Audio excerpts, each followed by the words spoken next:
So much Kamakshi గారు. And ఇప్పుడు మా మ్యూజిక్ డైరెక్టర్ భీమ్స్ గారిని మాట్లాడవలసిందిగా రిక్వెస్ట్ చేస్తున్నాం. అందరికీ నమస్కారం. చాలాసేపు అయిపోయింది, టైం కూడా చాలా తక్కువ ఉంది. And first thank you so much Naresh sir. 2010లో మిమ్మల్ని కలిసినప్పుడు మొదలైంది నా ప్రయాణం. ఆ రోజు మిమ్మల్ని చూశాను. 2011లో మీతో కలిసి ప్రయాణం చేశాను. మీతో కలిసి ప్రయాణం అయ్యాకే నాకు పెళ్ళయింది. అప్పటి వరకు వెతుక్కుంటూనే ఉన్నాను, నన్ను వెతుక్కుంటూనే ఉన్నారు. అండ్ చాలా పెద్ద ఎమోషనల్ స్టోరీ ఉంది, బట్ ఇప్పుడు టైం లేదు. బికాస్ నేను ఎన్ని భయాలను దాటి ఉంటాను ఇక్కడ భయం లేకుండా మాట్లాడడానికి. ఇక్కడ ఇంత ధైర్యంగా మాట్లాడుతున్నాను. ఎన్ని అనుమానాలని, ఎన్ని అవమానాలు దాటి ఉంటాను. ఇన్ని పాటల్ని చేయడానికి ఒక్క పాట ప్రాణం పోసింది. ఆ పాటకు ప్రాణం పోసింది నరేష్ సార్. వయ్యారి బ్లాక్ బెర్రీ ఫోన్లే వారే వహాలి బెర్రీ ఫోజులే, కన్నుల్లో కన్నె ప్రాణి కర్మగారాలే, కవ్విస్తే కాలపాణి కారాగారాలే, కొంత ఆమ్లముందిలే కొంత క్షారముందిలే, ఆరే సైన్స్లోన మ్యాథ్స్లోన చెప్పలేని సత్యం ఇదిలే. सर्रा ओ मेरा दिल लुट गई, सर्रा ओ मेरा दिल लुट गई. ఆ పాట ప్రాణం పోస్తే ఆ ప్రాణం ఈరోజు ఇలాగ మీ అందరిని చుట్టుకుంటూ నిత్యం ప్రవహించే నీరులాగా, నేలలో నీరులాగా, ప్రపంచమంతా విస్తరిస్తున్న గాలిలాగా మీ చుట్టూ తిరుగుతూనే ఉంది. మీ దగ్గర నుంచి తీసుకున్న ఊపిరిని మళ్ళీ మీ దగ్గరికి పంపిస్తూ ఉంది. దాని పేరే పాట. ఆ పాటకు ప్రాణం పోసిన మొదటి వ్యక్తి నరేష్ సార్. ఈ సందర్భంలో గుర్తు చేసుకోవాల్సిన ఇద్దరిని, ఒకటి కిరణ్ గారు కోడైరెక్టర్గా ఉండేవారు, నా డైరెక్టర్ నారాయణ గారు నువ్వా నేను cinema director. Thank you so much sir. ఎక్కడెక్కడో నక్కి తిరుగుతున్నప్పుడు, ఎక్కడెక్కడో వెక్కి ఏడుస్తున్నప్పుడు, ఎక్కడెక్కడో నలిగిపోతున్నప్పుడు, ఎక్కడెక్కడో తిరుగుతూ పడుకునేవాడిని. ఎక్కడ పడుకునేవాడినో తెలియదు, ఏ ఫుట్పాత్ మీద పడుకునేవాడో తెలియదు, ఏ బస్ స్టాండ్లో ఉండేవాడో తెలియదు, ఏ పార్కులో ఉండేవాడో తెలియదు, ఏ ఫంక్షన్ హాల్లో తినేవాడో తెలియదు, ఎక్కడ తినాలో, ఎక్కడ తిరగాలో, ఎక్కడ పడుకోవాలో తెలియక ఎన్నేసి స్టేషన్లలో నీళ్లు తాగి పడుకుని ఉన్న నన్ను వయ్యారి బ్లాక్బెర్రీ అని ఒక పాట చేసినందుకు దాని తర్వాత ఆ సినిమాలో పాటలన్నీ ఇచ్చి నన్ను మ్యూజిక్ డైరెక్టర్ని చేసి ఫస్ట్ టైం ఫ్లైట్ ఎక్కిచ్చేసి నరేష్ లాంటి హీరోని నాకు ఇచ్చినందుకు మీ అందరికీ నేను ఎప్పుడు రుణపడి ఉంటాను. ఇక్కడ నిలబడి మాట్లాడడానికి కావాల్సింది ఒక్క విద్య మాత్రమే కాదు, ప్రతిభ మాత్రమే కాదు. ఇక్కడ నిలబడి మాట్లాడడానికి ధైర్యం ఒకటే కాదు, ఇక్కడ నిలబడి మాట్లాడడానికి అదృష్టం ఒకటే కాదు, ఇక్కడ నిలబడి మాట్లాడడానికి మనుషుల ప్రోత్సాహం ఒకటే కాదు, అందరి ప్రేమ కావాలి, అందరితో కలిసి ఉండాలి, లౌక్యంగా ఉండాలి, తెలివిగా ప్రవర్తించాలి, బయటికి ఎలా వెళ్ళాలి, బయట ఎలా పడాలి, గెలుపు ఎలా రావాలి, గెలవడం ఎలా, అక్కడి నుంచి మొదలవుతుంది జీవితం. దాని తర్వాత తెలియకుండానే గెలుపు వచ్చినా ఓటమి వచ్చినా దాన్ని తట్టుకొని నిలబడే ధైర్యాన్ని, స్థైర్యాన్ని ఈ పరిశ్రమ ఇస్తుంది మనకు. అందుకు ఈ పరిశ్రమ మనం థ్యాంక్స్ చెప్పాలి ఎప్పుడు. ఇకపోతే నవమాసాలు మోసిన తల్లి తన బిడ్డకు జన్మనిచ్చేటప్పుడు ఒక ప్రసవ వేదన ఎంత ఉంటుందో ఒక దర్శకుడి నొప్పి కూడా అంతే ఉంటుంది, దర్శకుడి కష్టం కూడా అలానే ఉంటుంది. ఒక పాటను ప్రపంచానికి పరిచయం చేసేటప్పుడు, అది మీ ముందుకు వచ్చేటప్పుడు దాని వెనకాల మేము రాత్రింబవళ్ళు నిద్ర లేకుండా, ఆహారాలు లేకుండా, ఇంటికి వెళ్ళకుండా, కుటుంబంతో గడపకుండా, స్నేహితులతో వెళ్ళకుండా, బంధువులతో వెళ్ళకుండా, పండగ వచ్చినా పండగ లేనట్టు దేనికైనా సరే తెగించి ముందుండి పోరాడే ప్రతి కళాకారుడికి నేను మనస్ఫూర్తిగా నమస్కారం చెప్తాను. ఇక్కడ చాలామంది వాళ్ళ యొక్క తల్లిదండ్రుల్ని వదిలేసి, విద్యను వదిలేసి, వైవాహిక జీవితాన్ని వదిలేసి, ఆరోగ్యాన్ని వదిలేసి, సినిమా మీద ప్రేమతో, సినిమా మీద ఇష్టంతో, సినిమానే ప్రపంచంగా, సినిమానే శ్వాసగా భావిస్తున్న చాలామంది ఇక్కడ కొన్ని సంవత్సరాల నుంచి కష్టపడుతున్న వాళ్ళు చాలామంది ఉన్నారు. నన్ను మించిన వాళ్ళు, నాకంటే మించిన వాళ్ళు, ప్రతిభ కల వాళ్ళు చాలామంది ఉన్నారు. వాళ్ళందరికీ అవకాశాలు రావాలని కోరుకుంటున్నాను. వాళ్ళందరి జీవితాలు మెరుగుపడాలని కోరుకుంటున్నాను.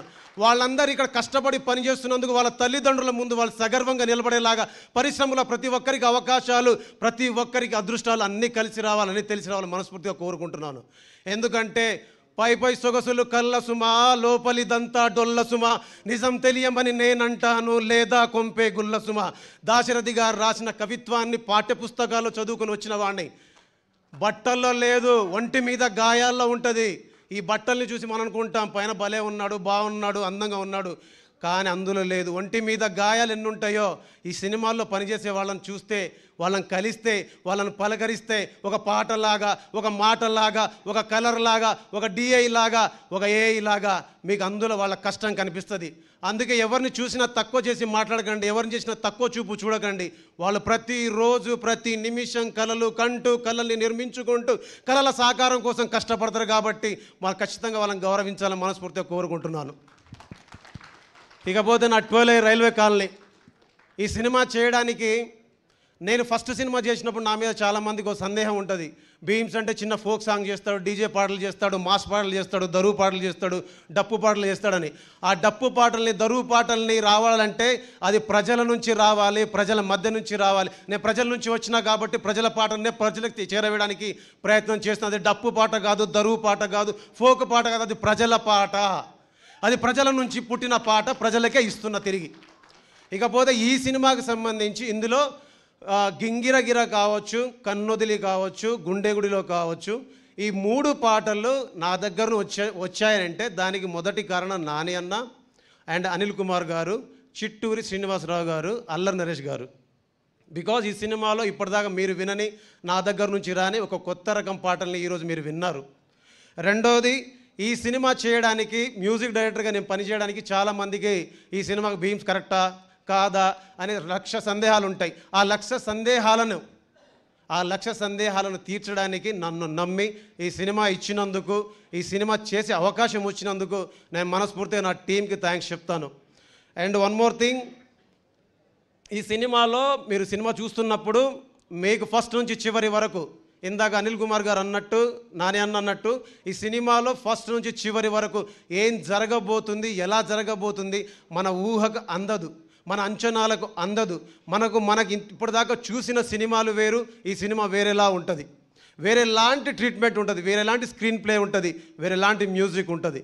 సో ఇలాంటి సినిమాకు నన్ను పార్ట్ చేసిన నన్ను ఒక మ్యూజిక్ డైరెక్టర్ తీసుకున్నందుకు థ్యాంక్స్ చెప్తూ, టైం తక్కువ ఉన్నందుకు మనస్ఫూర్తిగా క్షమిస్తూ, నేను క్షమించమని అడుగుతూ ఒక 2-3 గురించి నేను మాట్లాడాలి. దేవ్ యాక్చువల్లీ మంచి మాటల రచయిత, మంచి స్టోరీ రాస్తాడు. బట్ నాకేంటంటే దానికంటే ముందు నీకు ఇంకెక్కువ ప్రజలకు సంబంధించి కావచ్చు అండ్ ఆడియన్స్లో కావచ్చు, నువ్వు తొందరగా వెళ్ళాలంటే కథ, స్క్రీన్ ప్లే మాత్రమే కాదు, నువ్వు మంచి పాటలు రాస్తే బాగుంటుందని అతనిలో ఉన్నటువంటి, వీళ్ళలో చాలా ఫెయిల్ అయిన ప్రేమికుడు ఉన్నాడు, ఏమంటారు దాన్ని, ఒక మంచి ప్రేమికుడు ఉన్నాడు. వాడు ఓటమి చూశాడు, విజయాలు చూశాడు. సో ఆ ఓటమి, ఆ విజయం రెండు ఈ సినిమాకి పనికి వచ్చాయి అనుకుంటా. I hope. Thank you so much Dev. ఇంకా ఫ్యూచర్లో చాలా చేయాలి. నువ్వు పెద్ద రైటర్వి కావాలి, ఏ రైటర్ అవుతుందో నీ చాయిస్ అది. And Anil sir thank you so much. And Ramesh అన్న కలిసి చాలా చేసాం, ఇంకా చాలా చేయాలి. అండ్ ఎవ్రీవన్, హరీష్ సార్ ఎక్కడో గట్టిగా సుడి మీరందరూ కోరుకుంటే అనుకుంటే అవుతుంది అనుకుంటున్నా. ఐ హోప్ ఫ్యూచర్లో కలిసి పని చేయాలనుకుంటున్నాను సార్, కలిసి పని చేస్తాను తప్పకుండా. అండ్ ఫైనల్ వర్డ్స్, ఈ సినిమా 21వ తారీఖు మీ అందరి ముందుకు వస్తుంది. మేమందరం ఈరోజు చెప్పిన మాటలు కావచ్చు, చేసిన మా పని గురించి చెప్పుకున్న మాటలు కావచ్చు, తప్పకుండా మీ అందరినీ అలరిస్తుందని నమ్ముతున్నాను. And love you all. Thank you so much. What a fantastic speech Bheems గారు. అనిల్ రావిపూడి అండ్ భీమ్స్ కాంబినేషన్ ఎంత సెన్సేషన్ క్రియేట్ చేసిందో, ఈ అనిల్ విశ్వనాథ్ భీమ్స్ కాంబినేషన్ కూడా అంతే సెన్సేషన్ క్రియేట్ చేయాలని మనస్ఫూర్తిగా కోరుకుంటూ, అండ్ ఇప్పుడు మా విజయ్ కనకమెడల గారిని మాట్లాడవలసిందిగా రిక్వెస్ట్ చేస్తున్నాం.